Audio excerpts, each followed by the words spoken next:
Cortisol is everywhere online right now. Cortisol belly, cortisol face, cortisol cocktails, cortisol detoxes. But how much of it is real, and how much is noise?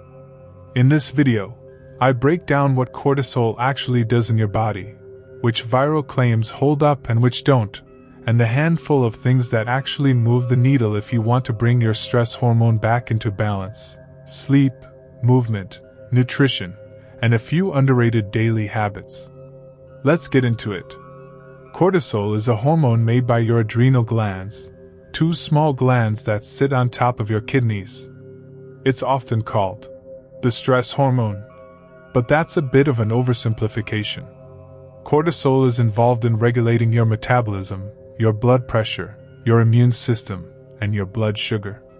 It's not something you want to eliminate, you actually need it to function. It also follows a natural daily rhythm. It's highest shortly after you wake up, and it gradually declines over the course of the day, reaching its lowest point around midnight. That rhythm is part of what keeps your sleep-wake cycle on track. The problems people talk about online usually aren't about cortisol existing. They're about cortisol staying elevated for too long, too often, because of chronic stress, poor sleep, or other lifestyle factors. That's the version worth paying attention to. With that groundwork in place, let's look at the specific claims you've probably seen. Myth check: cortisol belly. This is probably the single most searched cortisol-related term online. The idea is that stubborn belly fat, the kind that doesn't budge no matter what you do, is being caused by chronically high cortisol. Here's the more careful version of that story. Cortisol can influence where your body stores fat, and chronically elevated cortisol has been associated with more abdominal fat storage in some research. So there is a real, biologically plausible mechanism here. But, and this is the important part, cortisol is one piece of a much bigger picture that includes diet, overall activity level, sleep, genetics, and other hormones.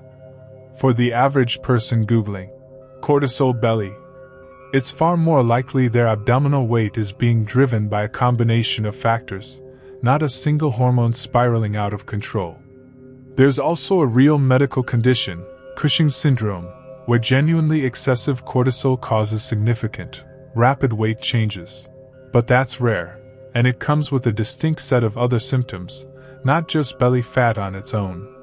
The takeaway: cortisol can be a contributing factor, but treating it as the explanation and the target of a cortisol belly fix oversimplifies something that's genuinely multi-causal.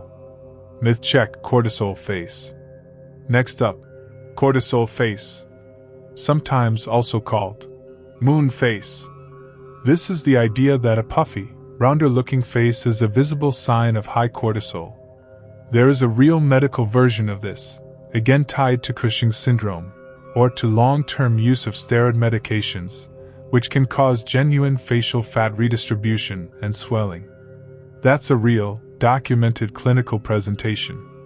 But for most people using the term online, what they're actually seeing is much more mundane: water retention from a high-sodium meal, a poor night's sleep, alcohol the night before, or seasonal allergies.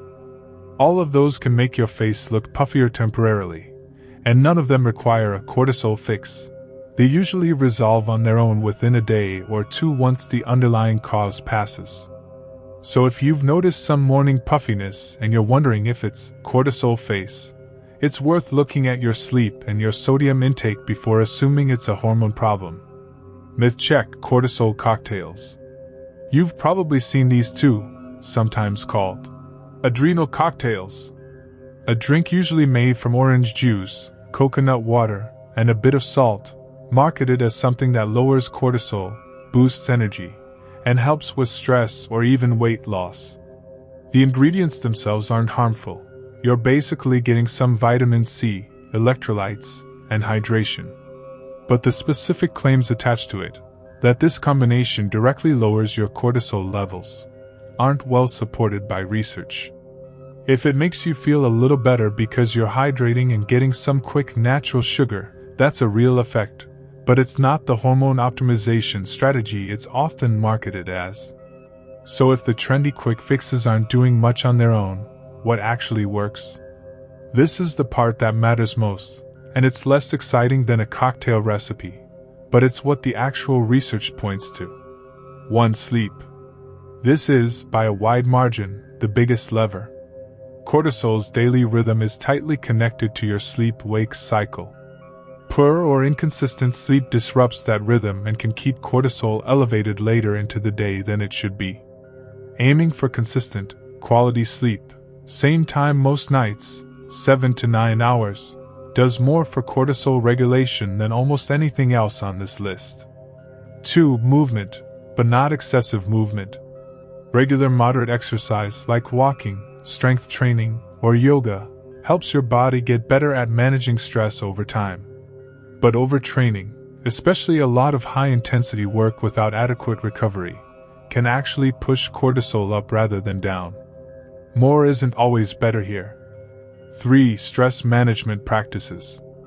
Things like deep breathing, meditation, or simply spending time outdoors have research behind them for lowering cortisol and activating your body's rest and digest state. Even short daily sessions, 10 minutes of mindful breathing, for example, can have a measurable effect over time. 4. Nutrition kept simple.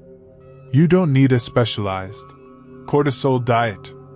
Regular, balanced meals, enough protein, fiber, and healthy fats help avoid the blood sugar swings that can add extra stress to your system. Skipping meals or crash dieting, on the other hand, can actually increase cortisol. 5. Caffeine and alcohol, in moderation. Caffeine can stimulate cortisol release, especially later in the day, and heavy alcohol use is linked to poorer sleep and elevated cortisol as well. You don't need to eliminate either, just be mindful of timing and amount. 6. And probably the most underrated one, social connection. Spending time with people who make you feel genuinely calm and supported has been shown to buffer your body's stress response. It's easy to overlook because it doesn't feel like a health hack, but it's one of the more consistently supported factors. None of these are flashy, but they're the things that actually show up across the research, again and again, as opposed to the trends that show up mostly in comment sections. One more important note. Everything I've covered here is about everyday, stress-related cortisol fluctuation, the kind that responds to lifestyle changes. That's different from a genuine medical condition like Cushing's syndrome, which needs an actual diagnosis and treatment from a doctor, not a wellness routine. If you're noticing rapid, significant changes, real weight gain concentrated in specific areas, unusual bruising, stretch marks, or other symptoms that feel outside the range of normal, that's worth bringing to a doctor, not something to try to self-treat based on a video like this one. So, cortisol is real, it matters, and chronic stress genuinely does affect your body. But most of what's trending under its name right now is an oversimplified version of something that's actually pretty nuanced. The good news is, the things that actually help are things you probably already know you should be doing anyway. Sleep well, move regularly without overdoing it, manage stress, eat consistently, and stay connected to people. If this was helpful, I'd appreciate a like, and let me know in the comments if there's a specific cortisol claim you want me to fact check next. Thanks for watching, and I'll see you in the next one.